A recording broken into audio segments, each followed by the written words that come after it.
You've had those moments you're sitting at your desk, or maybe lying in bed in the morning, and an idea pops into your head. I should go to the gym. I should speak up in this meeting.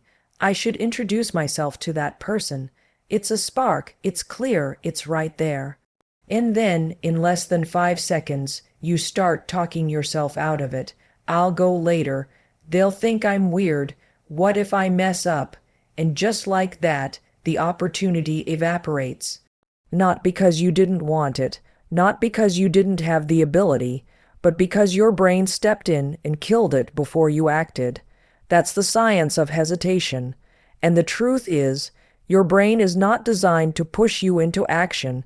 It's designed to keep you safe. Thousands of years ago, that was great news. Safety meant survival. If you hesitated to walk into the dark cave or swim across the river, that hesitation might have saved your life.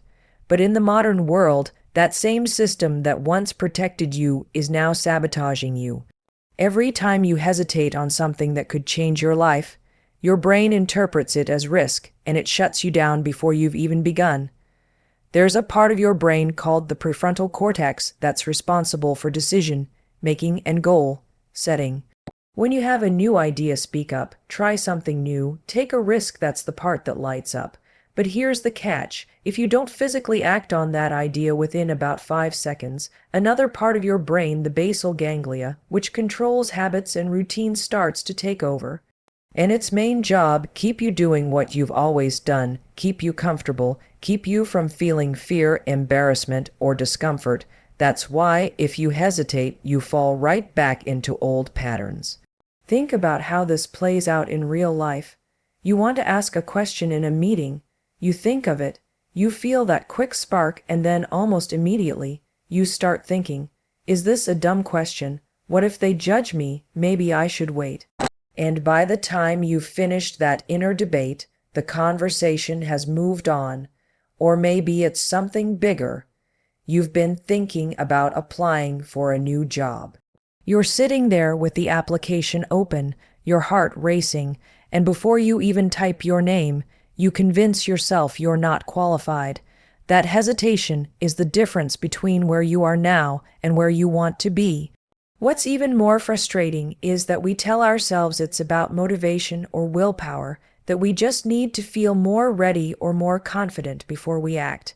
But that's not true. Motivation is unreliable. Confidence doesn't come before you act, it comes because you act. If you wait to feel like it, you'll be waiting forever. The problem isn't that you don't know what to do. It's that your brain has trained you to pause just long enough for the moment to pass. That pause is the danger zone. In those few seconds of hesitation, your mind pulls out the mental filing cabinet of every fear, every failure, every reason why you shouldn't try. It's incredibly efficient at talking you out of things that could make you better. It will tell you you're too tired to work out, too inexperienced to speak up, too busy to start that side project. And because these thoughts feel so reasonable, we accept them as truth when in reality, they're just defense mechanisms. The tricky part is, hesitation doesn't just stop you in big moments, it's killing you in small ways all day long. Every time you snooze your alarm instead of getting up, every time you scroll through your phone instead of starting that project, every time you avoid a conversation you know you need to have, that's hesitation at work. It's training your brain to choose comfort over courage, and over time, it chips away at your confidence. You start to believe that maybe you're not disciplined, maybe you're not brave, maybe you're not capable, when the truth is, you've just been hesitating long enough for your brain to win. The good news, you can interrupt it. You can retrain your brain to act before that mental sabotage kicks in. But the first step is noticing how fast it happens. Start paying attention to the moments when you feel that pull to do something, and then watch how quickly your mind tries to talk you out of it. You'll see it everywhere. The reason this matters is because once you understand that hesitation is a biological response, not a personal weakness, you can stop blaming yourself. You're not lazy, you're not unmotivated, you're human. Your brain is doing exactly what it's designed to do, but now that you know the game, you can beat it. The 5, 5-second rule is built on this exact principle. That window between idea and action is tiny, and if you let it close, you lose. But if you interrupt hesitation before it spirals, you take back control. And that's the turning point. Because in life, it's not the giant decisions that define us. It's the small, seemingly insignificant moments when we choose to act or not act. Those little 5-second windows, repeated over and over, are what build your future. The question is, are you going to let hesitation keep stealing them from you? When I first discovered this method, I wasn't looking for some fancy neuroscience hack. I was in a bad place. I was stuck. I was procrastinating, and every night I would tell myself, tomorrow I'm going to change. But every morning I'd wake up and do exactly the same thing. One night, I was watching TV and I saw a rocket launch. Something about that countdown 5-4-3-2-1 just hit me. Rockets don't wait until they feel ready to take off, they just launch, and I thought, what if I launched myself out of bed the same way? The next morning, I counted backwards, 5-4-3-2-1, and I physically got up before my mind could stop me. That one tiny action set off a chain of events that completely changed my life. Here's why counting backwards works. When you count backwards 5-4-3-2-1, you're doing two things at once. First, you're interrupting the habit loop in your brain.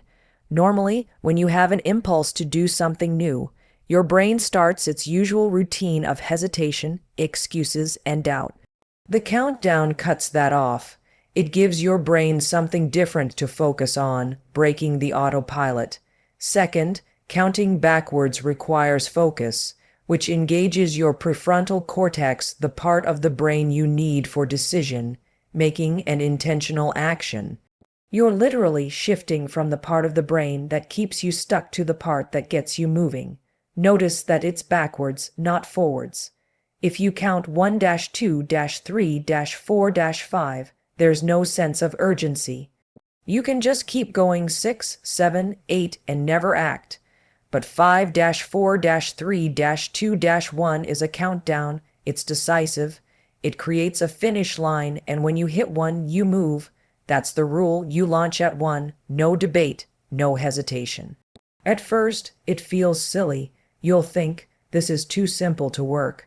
But that's the beauty of it. It's simple enough to use in every situation, every single day. You're lying in bed and don't want to get up.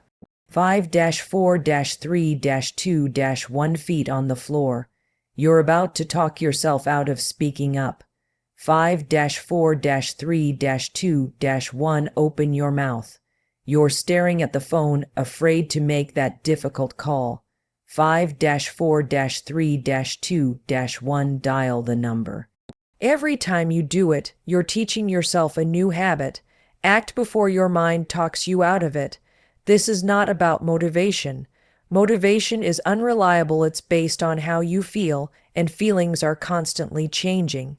This is about creating a trigger that bypasses the emotional noise and gets you moving, no matter how you feel. When you use the countdown, you're making a decision based on what you know you should do, not what you feel like doing in the moment. The other powerful thing about the 5-second rule is that it builds trust with yourself. Every time you act on an impulse that's aligned with your goals, you're proving to yourself, I can count on me. That's how confidence is built, not by waiting to feel confident, but by taking small, courageous actions over and over until you believe you can handle whatever comes next. You might be wondering, what if I do it and still fail? Well, failure is part of the process. The point is not to guarantee success. The point is to guarantee that you act. Because the truth is, you can't control the outcome of every action, but you can control whether you take it. And the more you act, the more opportunities you create for success. I've used this rule in situations that terrified me, walking on stage to speak to thousands of people, starting a business when I had no idea what I was doing, having hard conversations I wanted to avoid. And every single time, that tiny countdown gave me just enough courage to push past the fear and step into the moment. It's not that the fear disappears, it's that you move before it has a chance to grow. Think about how much your life could change if you stopped hesitating. How many times have you thought, I should, and then let the moment slip away? How many opportunities have passed you by, not because you didn't have the ability, but because you didn't act fast enough? That's what this is about, closing the gap between thinking about something and actually doing it. You don't need to overhaul your whole life overnight. You just need to start practicing in the small moments. Set your alarm and get up on the first ring, 5-4-3-2-1. See a piece of trash on the floor. Pick it up, 5-4-3-2-1. Thinking of sending a text to check in on a friend. Send it, 5-4-3-2-1. Each time, you're reinforcing the habit of acting on your instincts.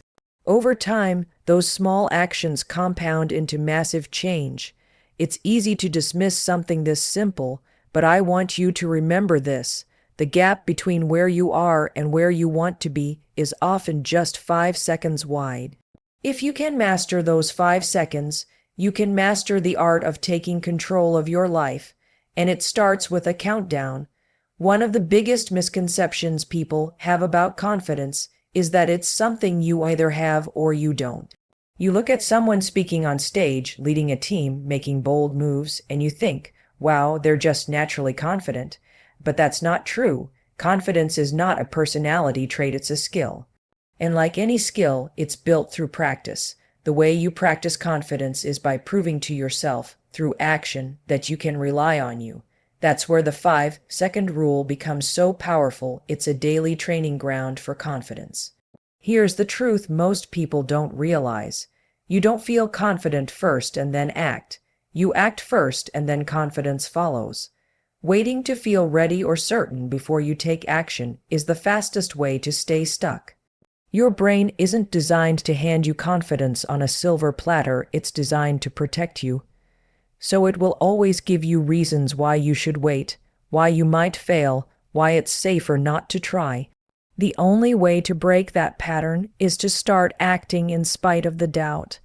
That's exactly what the 5-second rule forces you to do. It pushes you to move before your excuses take over.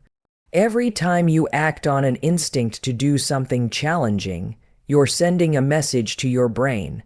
I can trust myself to handle this. Think about how powerful that is.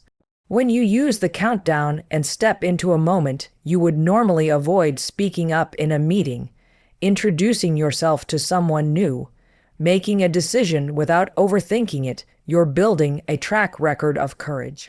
Over time, your brain starts to associate those moments with capability instead of fear.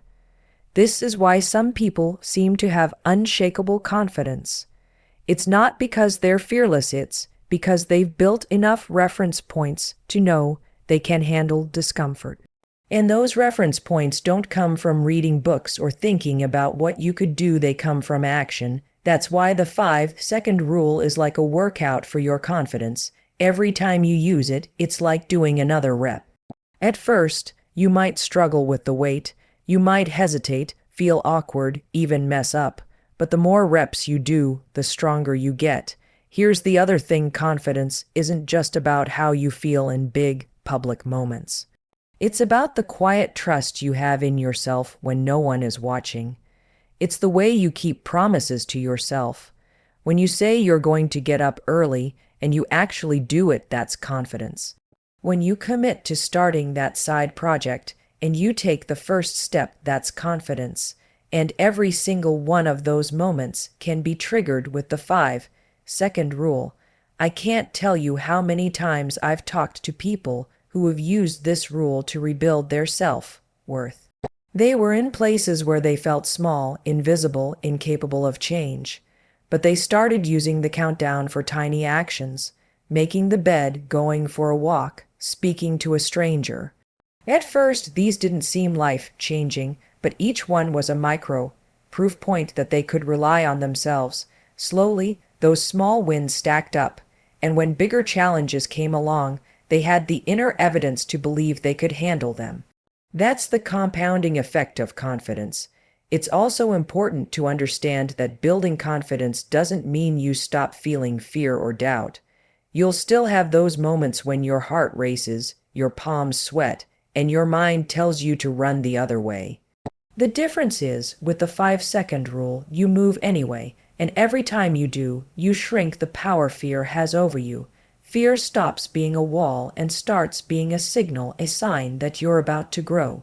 One of my favorite things about using this rule for confidence is how adaptable it is.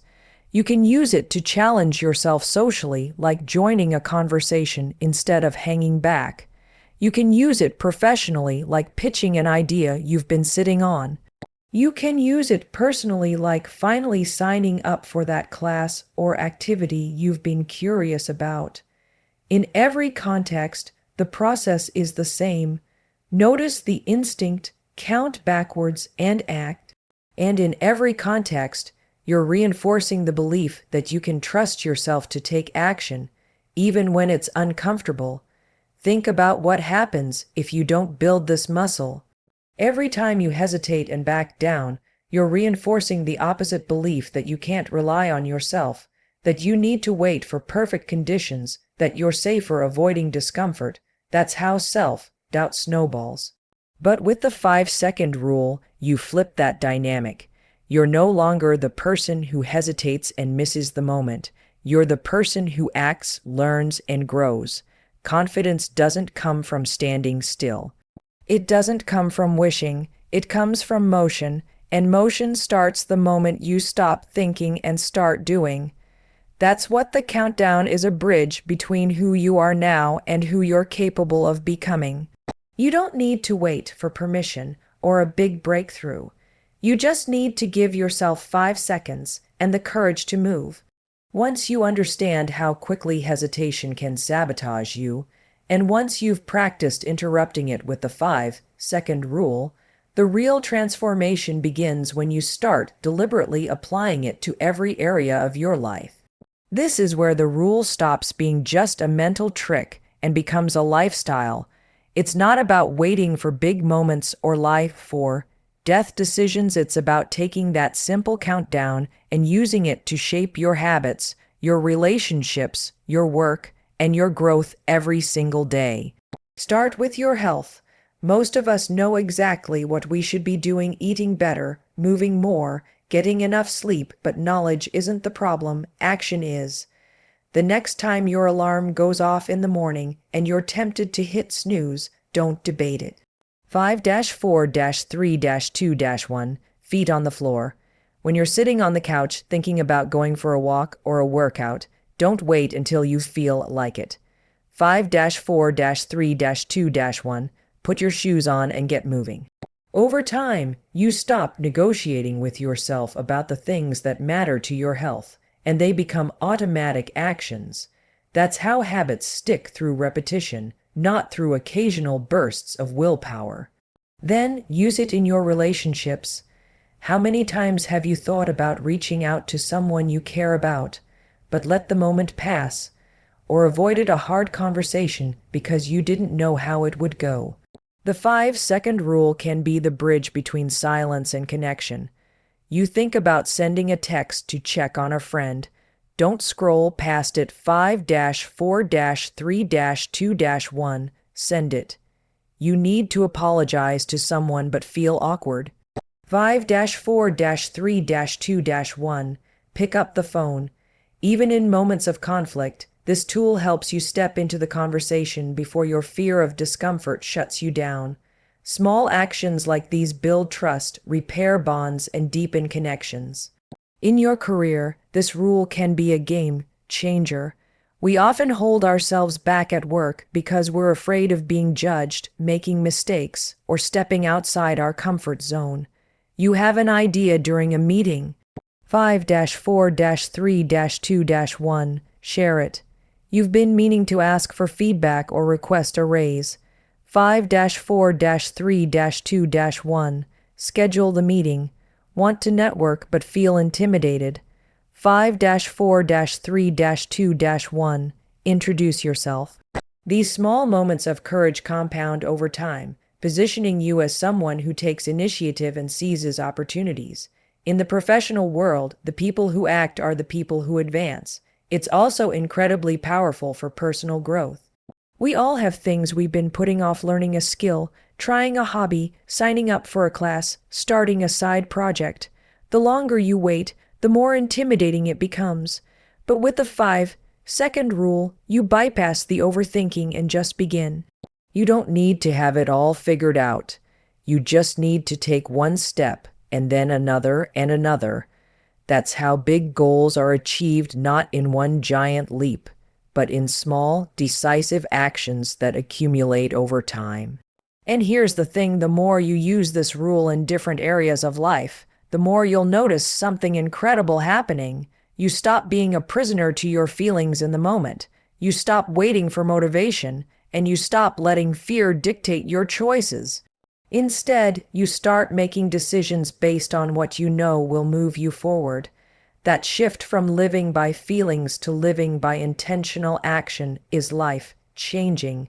But none of this works if you only use it once in a while. The power of the 5-second rule comes from making it a habit. It's like any other skill: the more you practice, the more natural it becomes. At first, you'll have to remind yourself constantly. You'll miss moments and think, ugh, I should have just done it. That's okay. Even noticing those moments is progress. With practice, you'll find yourself counting down almost automatically. It becomes second nature to act instead of hesitate. Of course, there will still be days when you don't feel like it. Days when fear, doubt, or exhaustion are louder than your instincts. That's exactly when you need it the most. Because those are the moments that define your future, the moments when you could easily give in to comfort, but instead choose to move forward. Every time you do that, you're not just changing your day, you're changing who you are. You're becoming someone who acts, someone who follows through, someone who builds the life they want instead of waiting for it to appear. So here's the challenge: pick one area of your life today where hesitation has been holding you back. Identify one small action you've been avoiding, and the next time you think about it, don't think twice. 5-4-3-2-1. Do it. Then tomorrow, do it again and again. Watch how quickly things start to shift, not just the results you get, but how you see yourself. The 5-second rule isn't magic. It won't remove every obstacle, and it won't make life perfect. But it will give you a simple, reliable way to beat hesitation, build courage, and create momentum in any part of your life. And over time, those tiny, consistent actions will add up to something extraordinary. Because your life doesn't change when you dream about it, talk about it, or plan for it. It changes when you act. And all it takes to start is 5 seconds.